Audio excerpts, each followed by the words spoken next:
السلام عليكم ورحمة الله وبركاته. أهلا وسهلا بكم جمهورنا الحبيب، جمهور قناة خط الدفاع. نبدأ بخير الكلام، الصلاة والسلام على سيد الأنام. اللهم صل وسلم وبارك على سيدنا محمد، طب القلوب ودوائها وعافية الأبدان وشفائها. نبدأ بالدعاء إلى إخواننا في غزة. اللهم انصر إخواننا في غزة، اللهم انصر إخواننا في غزة، اللهم انصرهم نصرا مؤزرا. اللهم عليك بأعدائهم يا رب، اللهم زلزل الأرض من تحت أقدام أعدائهم يا رب.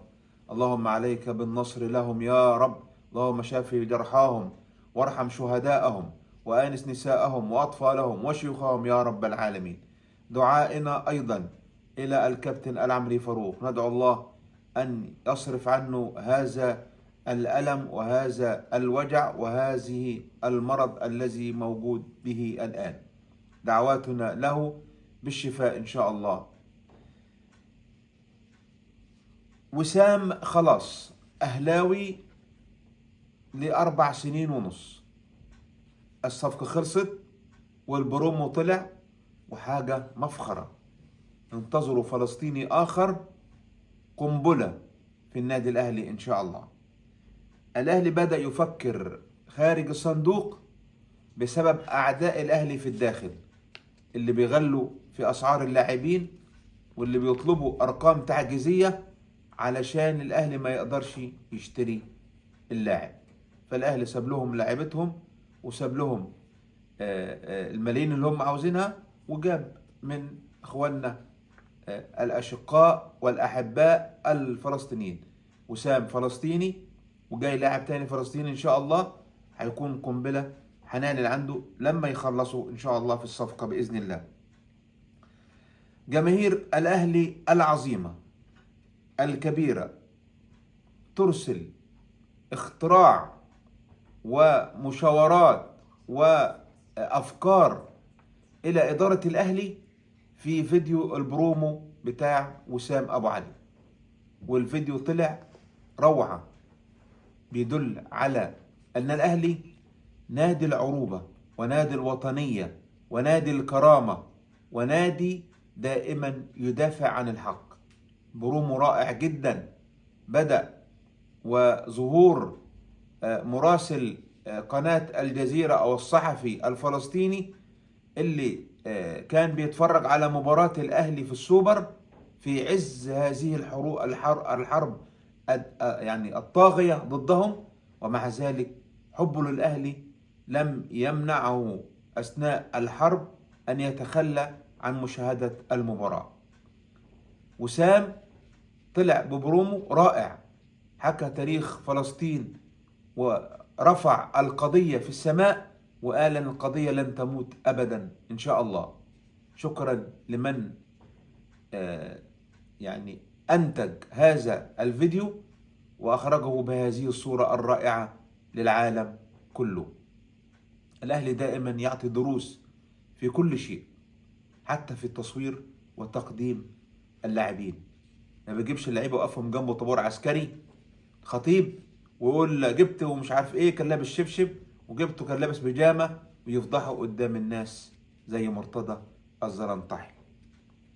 تجديد عقد السولية ومحمد هاني، واللاعبان اعتبرهم وقعوا للأهلي، دول أبناء الأهلي. محمد هاني قال الأهلي يقول عليه أنا موافق عليه، والسولية نفس الشيء، لكن يعني هي المدة بس اللي السولية قد يعني يطالب بزيادة العقد أكتر من 2 سنين، لكن هتتم على 2 سنين.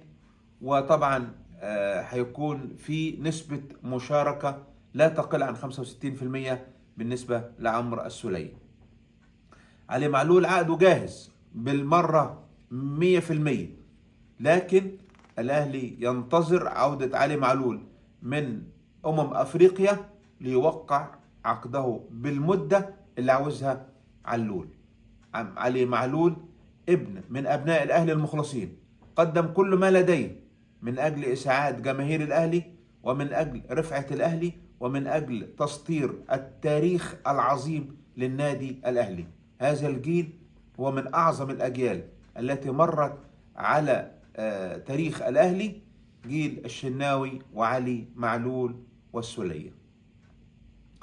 الخطيب إلى دبي لاستلام جائزة أفضل نادي في جلوب سوكر، والتي كان بطلها الجمهور الأهلاوي، الجمهور العظيم، الجمهور الرائع الذي عندما يناديه الأهلي يلبي النداء، وفورا جماهير الأهلي رفعت الأهلي عاليا في السماء. وأيضا الجماهير هي من صوتت إلى كولر كأفضل مدرب في العالم. يعني تخيلوا، الأهلي هو أفضل نادي في العالم، وكولر مدرب الأهلي هو أفضل مدرب في العالم. عظيم يا أهلي، وهنيئا لكل الأهلاويين. الخطيب يتلقى خطاب شخصي من إنفانتينو. وصل الخطيب خطاب من الاتحاد الدولي يشكر الأهلي وإدارة الأهلي على تواجده في كأس العالم للأندية في 4 بطولات متتالية، وقال ده نتيجة عمل جبار من إدارة جبارة وعمل شاق ومجهد، والاحترافية العالمية العالية التي يتمتع بها الأهلي والإدارة الفنية، وحب الكرة وحب كرة القدم وشغف الرياضة. وقال كل ده يبشر أن هناك فريق كبير، فريق كرة قدم خارج أوروبا له كيان محترم وكيان عظيم كالأهلي المصري.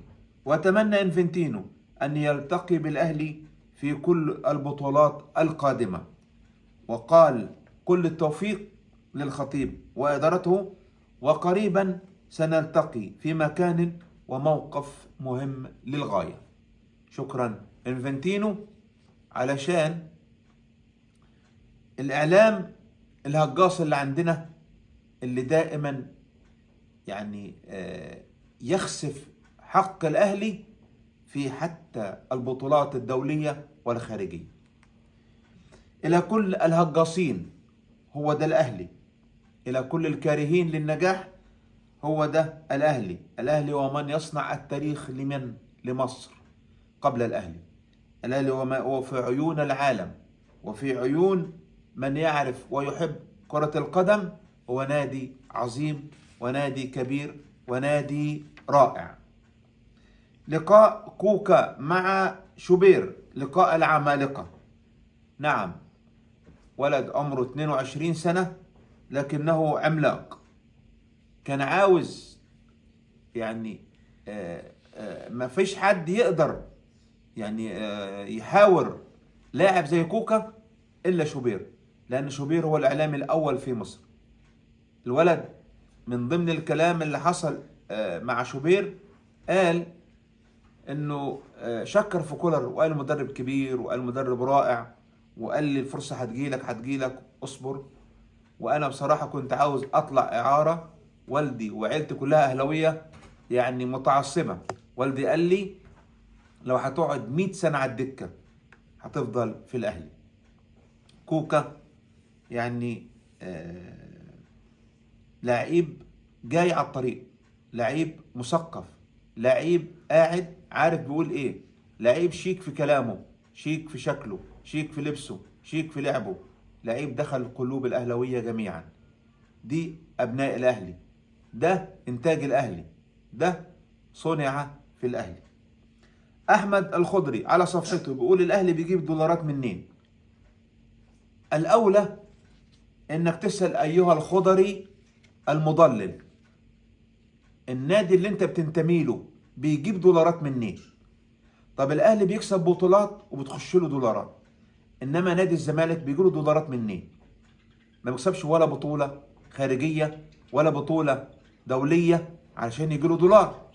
فمنين بيجي له دولار أيها الخضري؟ طلع يقول يعني يوجه الجمهور على موضوع تاني وكذب من الأكاذيب اللي إعلام الزمالك دايما بيطلعها. لكن احنا هنرد عليه ونقول له أيها الخضري المضلل المنافق، اسمع لي الآن، الأهلي بيجيب منين الدولار؟ 4، الأهلي ما عندوش غسيل اموال. الاهلي ما بيغسلش اموال زي نادي بيراميدز، واللي انت ما تقدرش تقول كده لانك انت منافق. انت بس كاره للاهلي، لان الاهلي عمك وتاج راسك. 4 بطولات افريقية للاهلي، في كل بطولة 4 مليون دولار. 3 بطولات في كل بطولة 4 مليون دولار، وبطولة وصيف 2.5 مليون دولار. 2 سوبر افريقي 1 مليون دولار. 4 مشاركات في كأس العالم للأندية، شوف دول بكام مليون دولار. السوبر المصري اللي بيتعمل في الامارات بالدولار، شوف الاهلي كسب كام مرة سوبر مصري.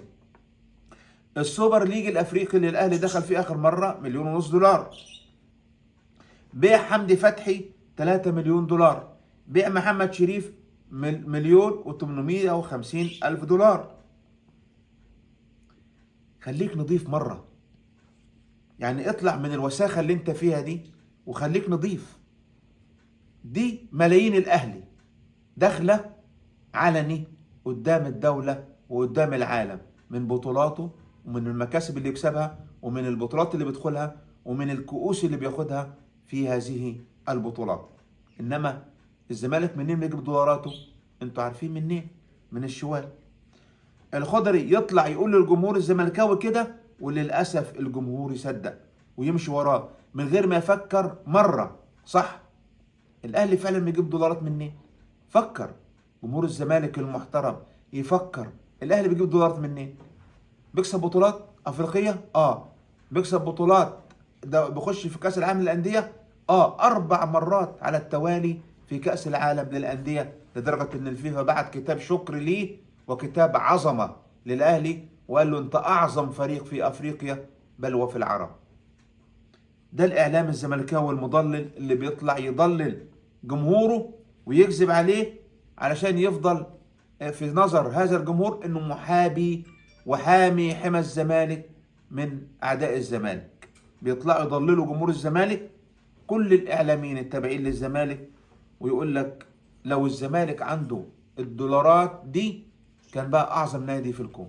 طب ما الزمالك دخله دولارات، ده تركي الشيخ اداله اكتر من 15 مليون. بيع مصطفى محمد ب 2 مليون ونص دولار او 3 مليون. بيع امام عاشور 3 مليون دينار ونص. بيع طارق حامد 3 مليون دولار. الدولارات دي الملايين دي راحت فين يا خضري يا منافق يا كذاب؟ راحت فين؟ قول لنا بقى، اطلع بقى قول الدولارات دي راحت فين، مش تقول منين الاهلي بيجيب دولارات.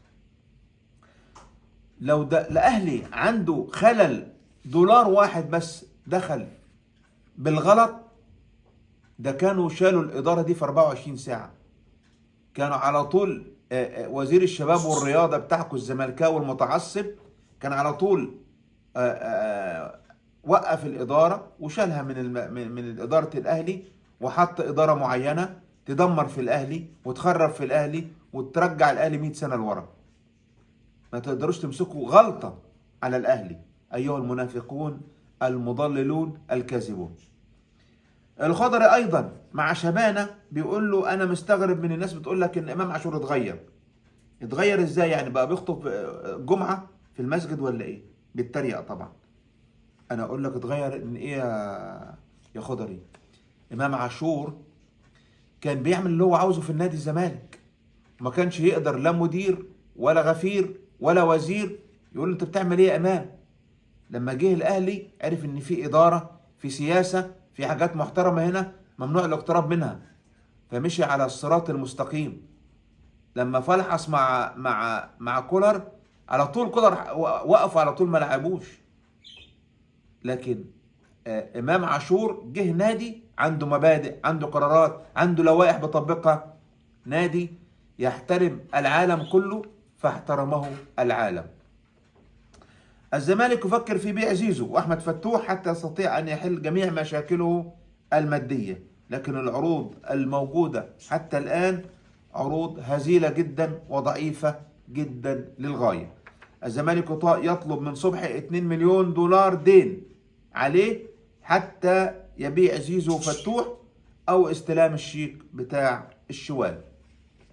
انتظروا قريبا حكم جديد على المعزول صليت اللسان، حكم 6 شهور على المعزول مرتضى منصور. حاول شتى الطرق أن يعتذر إلى الأستاذة نادية مسؤولة الرقابة الإدارية التي تم التعدي عليها بالضرب والسباب.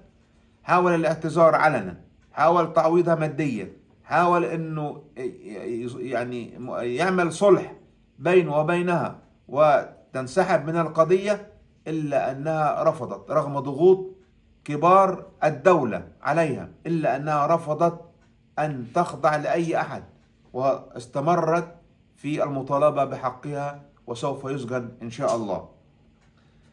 محمد عبد الله مع عمر سماكة وأحمد جمال، كان ما زال هؤلاء الزلنطحية بيصدروا لجمهور الزمالك ان حسن حمدي والخطيب اثناء ما كانوا شغالين في الاهرام سحبوا الرعايات كلها للاهلي، وخدوا رعاية الاهرام للاهلي، وبقى يدوا ملايين للاهلي ويدوا ملاليم للفرق التانية. رد عليه على محمد عبد الله ده عمرو سماكة اللي ما لعبش في الاهلي يمكن سنة. قال له انت ازاي تقارن الاهلي باي فريق في مصر؟ قال له الراعي اللي بيجي علشان يحط فلوس رعاية بيدور على الجمهور، بيدور على النادي اللي عنده بطولات، بيدور على النادي اللي عنده جماهيرية، بيدور على النادي اللي عنده استقرار وعنده إدارة محترمة ويروح يدفع. أنا كتاجر أو كشركة، قال له كده، مش هروح أدفع فلوس في مكان للأسف الشديد إنه ملوش 30 لازمة، أو مثلا أروح أخسر فلوس في نادي ما عندوش جماهير، او اروح ادفع فلوس في نادي ما عندوش بطولات. فقال له لا، الكلام ده غلط. قال له لا، ان احنا سافرنا اوروبا وسافرنا دول عربيه وسافرنا في افريقيا، قابلنا جماهير اهلاويه كتيره جدا تفوق اي نادي في مصر. قال له حتى الزمالك؟ قال له حتى الزمالك. ده محمد عبد الله المهرج، محمد عبد الله اللي لما اتعرض عليه الاهلي والزمالك وهو في الاسماعيلي قال لا الاهلي طبعا، الزمالك ايه، وفرق شاسع بين الاهلي والزمالك. هو بلسانه اللي قال كده. فيعني يا ريت الناس دي تفوق وتتكلم بالحقيقة فقط لا غير. غير مطلوب منهم غير ان هم يقولوا الحق والحقيقة للجماهير. إلى هنا نكون انتهينا من هذا الفيديو، على أمل أن نلقاكم. دمتم وفي أمان الله.